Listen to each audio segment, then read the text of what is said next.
నమస్కారం VR news కి స్వాగతం. ఇక డీటెయిల్స్ చూస్తే గత జ్ఞాపకాలను నెమరువేస్తూ కొత్త ఆశలకు ఊపిరిపోస్తూ అభ్యుదయం ఈ 6 మున్సిపాలిటీలకు మొత్తం మీద 123 కోట్లు కేటాయించారు. పనులకు శంకుస్థాపనలు కూడా ఎప్పుడో జరిగిపోయాయి. వాటర్ ట్యాంకులు నిర్మించి పైప్ లైన్లు ఏర్పాటు చేసి ఇంటింటికి నల్లాలు అమర్చాల్సి ఉంది. అయితే పనులు ఆరంభమై చాలా నెలలు కావస్తోన్నా ఇంతవరకు 30% పనులు మాత్రమే అయ్యాయి. వాటర్ ట్యాంకుల నిర్మాణం బేస్మెంట్ వరకే అయ్యింది. చౌటుప్పల్ మున్సిపాలిటీలో 4 ట్యాంకులు నిర్మించాల్సి ఉండగా సగం పనులు మాత్రమే పూర్తయ్యాయి.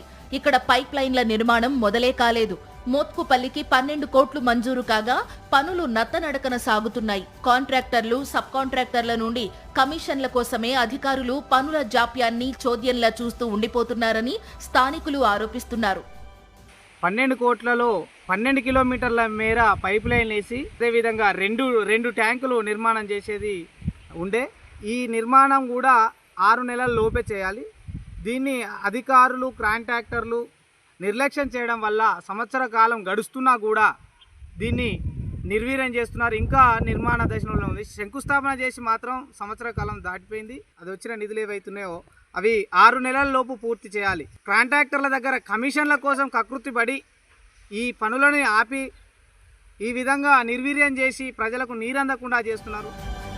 వచ్చే ఏడాది మార్చి కల్లా మొత్తం పనులు పూర్తి కావాలి. ప్రస్తుతం పనులు సాగుతోన్న తీరు గమనిస్తే నిర్దేశిత సమయానికి ప్రాజెక్టు పూర్తయ్యేలా కనిపించడం లేదంటున్నారు నిపుణులు.